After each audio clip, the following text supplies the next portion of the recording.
Sup, you beautiful bastards? Hope you're having a fantastic Monday. Welcome back to the Philip DeFranco Show, and let's just jump into it. And the first thing I want to talk about today, one of the most requested stories today, is we got a massive update around the James Gunn situation. If you don't remember, there were a bunch of old James Gunn tweets that were resurfaced, shared around, and in those tweets, among other things, he joked about things like child molestation. There was a lot of backlash online, and it ultimately resulted in him being fired. And this whole situation spawned many debate points, but one at the center of it was, should something you said 7 to 10 years ago be used against you today? Especially if you apologize for it, you don't stand by those words, and you say you've evolved since then. And I mentioned that specific debate because there hasn't been a ton of people defending those jokes. But there have been a lot of people that defended James Gunn as he has become a better person, a person that realized he doesn't need to try and, shock jock people into caring about what he's saying. And some going even farther to say that this specific instance is the weaponization of outrage culture to try and hurt someone like James Gunn, who has been outspoken about President Trump. But main point, the reason we're talking about this today is there have been a lot of people wondering, what does the cast think? Right, the cast of the Guardians of the Galaxy. We've heard more direct statements from people like Dave Bautista. We've seen less direct statements from people like Chris Pratt, Zoe Saldana saying, I'm trying to take this time. And today, Chris Pratt, Zoe Saldana, Dave Bautista, Karen Gillan, Sean Gunn, Pom Clementif, and Michael Rooker put out an open letter saying, to our fans and friends, we fully support James Gunn. We were all shocked by his abrupt firing last week and have intentionally waited these 10 days to respond in order to think, pray, listen, and discuss. In that time, we've been encouraged by the outpouring of support from fans and members of the media who wish to see James reinstated as director of Volume 3, as well as discouraged by those so easily duped into believing the many outlandish conspiracy theories surrounding him. Going on to express their love, support, and gratitude for James, saying the character he has shown in the wake of his firing is consistent with the man he was every day on set, saying they believe his apologies now and from years ago when first addressing these remarks were from the heart, a heart they all know, trust, and love. Later adding, there is little due process in the court of public opinion. James is likely not the last good person to be put on trial. Given the growing political divide in this country, it's safe to say instances like this will continue, although we hope Americans from across the political spectrum can ease up on the character assassinations and stop weaponizing mob mentality. And closing, it is our hope that what has transpired can serve as an example for all of us to realize the enormous responsibility we have to ourselves and to each other regarding the use of our written words when we etch them in digital stone. That we as a society may learn from this experience and in the future will think twice before we decide what we want to express. And in so learning, perhaps can harness this capability to help and heal instead of hurting each other. Thank you for taking the time to read our words. And while people have pointed out that the statement doesn't say,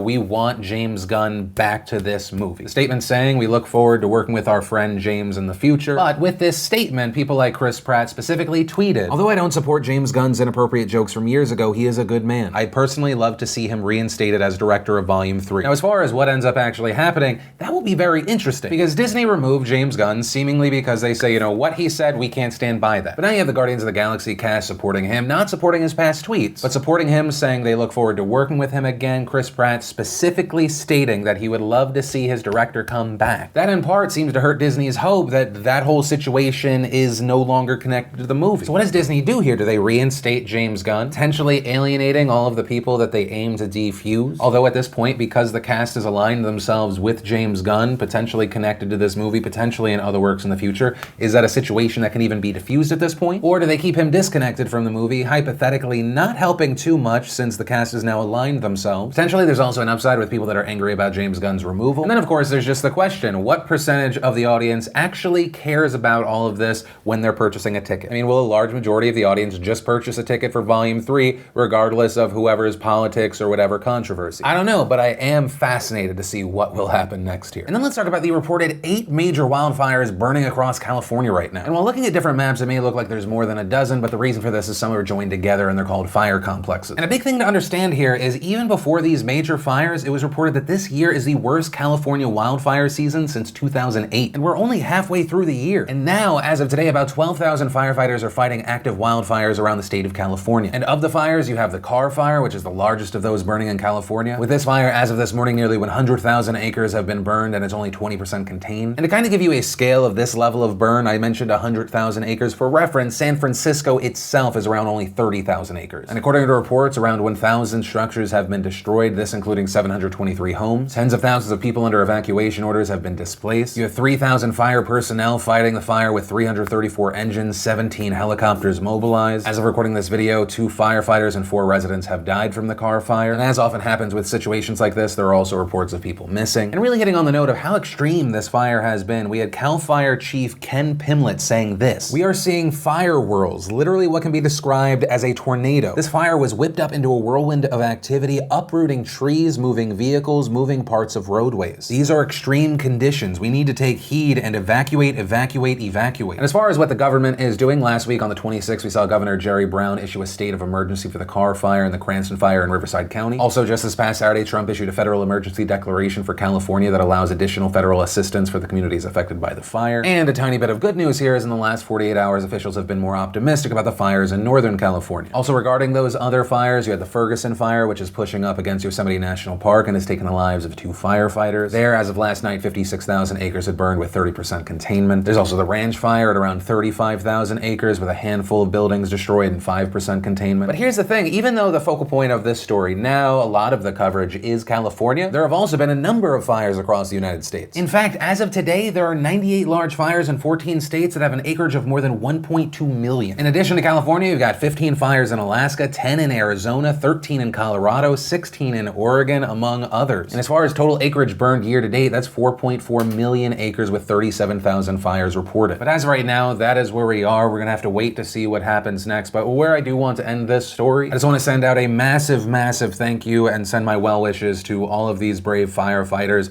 putting their lives on the line for us. Just thank you and good luck out there. But from that, I want to share some stuff I love today, and today in Awesome brought to you by SeatGeek. And SeatGeek is of course a fantastic ticket app that takes confusion out of buying tickets for live events, whether it be a concert, a comedy show, a sporting event. They put all the tickets in one place, they give them 0 to 100 scores so you know if you're getting a good deal or not. I've got the app on my phone. It is by far the easiest way to purchase tickets, whether it be something I'm looking forward to down the road or something kind of last minute. And it's a great time to try it out. You've got baseball season now, football season coming up. There's a ton of summer concerts, whether it be Drake, Childish Gambino, Taylor Swift, whatever. And best of all, for you beautiful bastards, if you go to SeatGeekPhil.com, you download the app, make sure you enter an offer code PHIL, because when you do that, you'll save $20 off your first ticket purchase. And the first bit of awesome today is we got a trailer for season 2 of Ozark. We got the final trailer for Mile 22. We got a trailer for Slender Man. Then we had Life Noggin asking what would humans look like if we never evolved. Then Bon Appetit gave us 12 types of buffalo wings in 12 hours. You know, since yesterday was National Chicken Wing Day, the most blessed of holidays. And if you want to see the full versions of everything I just shared, the secret link of the day, anything at all, links as always are in the description down below. And then, actually kind of on the same note of someone's past being used against them now, we had a heavily requested update on the Logan Paul KSI situation that we covered previously last week. And if you're not familiar, arguably 2 of the largest YouTubers on the platform in just less than 4 weeks will be fighting one another in a pay-per-view. And now, after some recent chaotic press conferences, fuck you, Logan!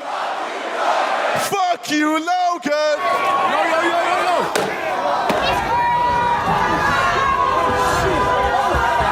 in that recent Logan Paul Casey Neistat interview where Logan really tries to hit on the note that he's changing, but a lot of the stuff that he's talking about doesn't seem to reflect that. Logan then came out with a video that targeted 2 people, the first being True Jordy and then the second being KSI. Regarding True Jordy, he moderated the last event. He was supposed to be a commentator during the actual fight. Logan in his video identified Jordy as a Logan Paul and Jake Paul hater.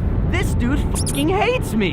Logan Paul, this kid's a big fucking YouTuber in America. I just don't think the moderator of the press conference, the person who should be neutral, the person who should be the one driving the conversation, should be a Logan and Jake Paul hater. True Jordy then ended up releasing a response video to Logan. Long story short, Jordy has gained nearly 130,000 new subscribers, and that video, as of recording this video, has over 2.7 million views. But here are 2 things I would want to throw out. One, I obviously am not True Jordy. I can't speak to his intent, his mindset, but the evidence that he hates Logan Paul was a video from when the Suicide Forest video happened. And of course, during that time, many people had very negative reactions and negative things to say about you. Even in the Casey Neistat interview, Logan Paul seems to acknowledge that what he did is unforgivable, but then decides to use a reaction to what he did, which was the unforgivable thing, as evidence that he's dealing with a hater, which is just a complete misrepresentation of the situation. So as an example of using something from the past in the now as a way to try and hit someone. Also, if we then look into the past, although recent past, a lot of what Logan says here is either ignorant or just hypocritical due to his relationship with Shannon Briggs. Shannon Briggs moderated the first press conference, and then at the second press conference was actually part of Logan Paul's team. Although last second update to this part of the story, it has now been announced that Jordy is back on to commentate. So I guess really no matter who wins this fight, Jordy is one of the true winners here. We could talk more about this part, but I want to move to the next part, which is where Logan Paul brings up KSI's past past,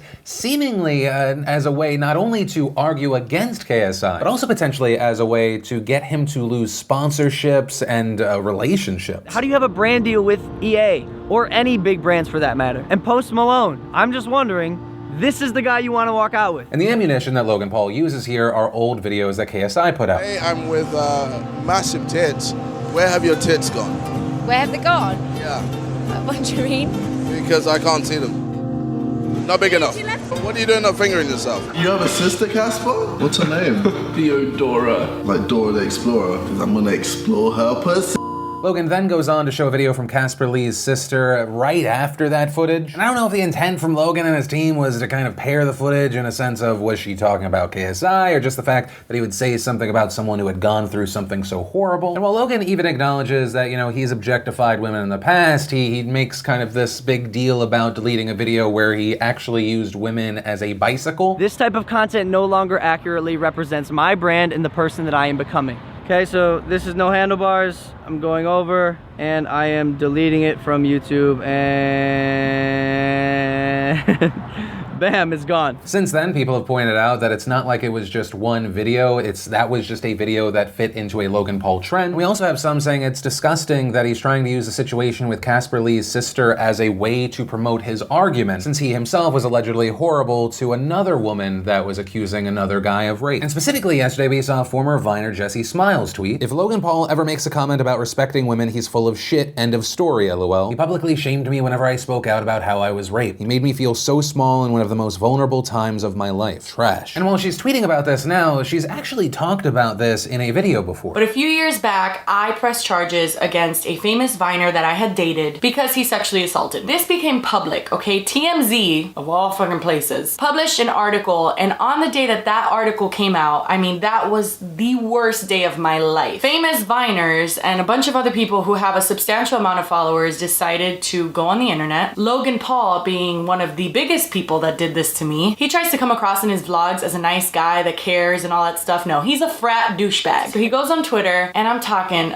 he was nasty. He called me a liar, I don't know how many times. Not just that day, throughout any time that I would talk about this situation, he would call me a liar. I'm pretty sure he called me a lying bitch, but you know what? I can't be sure. And while in her video she alleges that he deleted those tweets, upon looking into it, we were able to find one. It was still up as of this morning, so if he deletes it, hello Logan, it's good to know that you watch these videos. And it's Logan Paul tweeting, "Yeah, that story is twisted beyond all belief. That girl is a terrible representative of the Vine community." This in response to an article titled "Vine star Curtis Lepore on trial for allegedly raping Vine star girlfriend." And looking online, there's also been a lot of confusion as to what actually happened with that case. Online, it looks like there's a lot of people that thought he was found guilty of rape. There were a lot of people that thought like he got nothing. As far as what ended up actually happening, the rape charge itself was dropped. Curtis Lepore, who was accused of sexually assaulting Jesse Smiles while she was sleeping, he pled no contest to a federal sexual assault charge. As part of that, he received 24 days of community service, a year of counseling, and that charge, because he did not break his plea deal, ended up going down to misdemeanor sexual assault. And so it appears that a lot of the confusion around Curtis Lepore is due to people not fully understanding a no contest plea. It's not technically a guilty plea because you can say I wasn't found guilty, but that person, unlike if they had been found not guilty, is then sentenced. It's often part of a plea deal, which means that that person gets a lesser charge. But long story short, because of everything that happened here, because of Logan's reaction here, you have a lot of people saying that Logan Paul is being a hypocrite. And also thanks to his actions of bringing up KSI's past, more stuff from his past has now emerged. And so it'll be interesting to see if Logan Paul's attempt to hurt someone else's sponsorship, their relationships, if it ends up just haunting him. Although I'm not sure if anyone at this point is incentivized for everything to be less of a shit show. Since this specific fight is not a free event, it's a pay-per-view, it is a product. The more people that are interested, the more people that buy, the more incentive there is. And there's no doubt in my mind that this is going to be a successful event. So do you think that this is just the precursor for even further escalation? Or do you feel like we're gonna hit this moment of it's gone too far and we're gonna see some pullback? I mean, that's weird to say in a situation where someone has already gotten punched outside of the press conference. Or from a business side of things, people are mentioning the other person's sponsorships. I don't know, I'd love to know your thoughts here. Then we got more news stemming from the show Who is America? This, of course, Sacha Baron Cohen's show. It's been making news pretty much every week. Last week, the big focus was on Jason Spencer, a now former Georgia state lawmaker. After all of this aired, there was a big reaction. He has now resigned. Cohen posed as an Israeli anti-terrorism expert, and he was able to get Spencer to, well, do this. Okay, convince him or her that you are Chinese. Go. What is it? Konnichiwa, Red Dragon, Beijing, Hong Kong. I think I'm into Hong Kong. Sushi. When I said, I see the Red Dragon. Oh, do you speak Chinese? Ho Chi Minh City. Oh no. So none of that. Thank you. Oh. I'll touch you with my buttocks. I'll touch you. You better drop the gun or I'll touch you. USA! Oh, okay. Go. And like I said, following this airing, he submitted his resignation. That will go into effect, though, tomorrow. And some people have said the resignation is a massive deal. It shows the impact of being exposed in this manner, but also at the same time, people have pointed out that Spencer had already lost his primary. He was going to be serving out the next 5 months. So some saying it's not the largest of impacts. It's kind of just pushing forward the timetable. And this week, the big standout was Roy Moore, and it was less of what Roy said and more of what Cohen said to Moore. And during the interview, it appears that Cohen has convinced Moore that Israelis have developed technology that can identify an enzyme that is secreted by sex offenders, most notably pedophiles, and he then showcases it for Moore. Because neither of us are sex offenders, then it makes absolutely nothing. You just put it on, you put it nearby. Wait, this is obviously a problem. Hold on. He then is like, oh, it must be malfunctioning. He tries it on another guy, it doesn't beep. He then asks, is this your jacket? And the entire uncomfortable situation leads to this moment. I've been married for 33. Sure. And never had an accusation of such things. I am not accusing you at all. This is Well, not... then, if this is an instrument, certainly I'm not a pedophile, okay? No, but the machine is... Well, I don't know, maybe Israeli technology hasn't developed properly. This is 99.8% accurate. Well, it is not saying that you are a pedophile, of course not. I am simply cutting this conversation right now. No. Thank you. Have you been nice. Have you I been in the support Philippines? Israel. I don't support this kind of stuff. And following that clip, there were a lot of people saying, well, why is he lying? Why is he saying he's never even been accused of that? Technically speaking, once again, I think it's all disgusting. Technically speaking, since one of the women who said she was 14 at the time with Moore, that would be described as hebephilia, which is an attraction to 11 to 14-year-olds. But of course, the big thing to note here is that we are talking about a fictional object that does not actually work the way that it was described. And the intent of this duping was to make a man who has been accused of sexual misconduct by 3 women feel incredibly uncomfortable. Oh, and by the way, right now in politics, this isn't even the weirdest story out. In Virginia's 5th congressional district, we are seeing the battle of Riggleman versus Cockburn. Also, no, those are not made up names. You have Leslie Cockburn and Denver Riggleman. And the big controversy here is that Leslie Cockburn posted a screenshot of what appears to be Denver Riggleman's Instagram. And she captions it, "My opponent, Denver Riggleman, running mate of Corey Stewart, was caught on camera campaigning with a white supremacist. Now he has been exposed as a devotee of Bigfoot erotica. This is not what we need on Capitol Hill." And I'm not even gonna jump into whether or not Riggleman was actually going to self-publish a book titled Mating Habits of Bigfoot and Why Women Want Him. And 2, I question Leslie's prioritization. You don't come right out the gate with,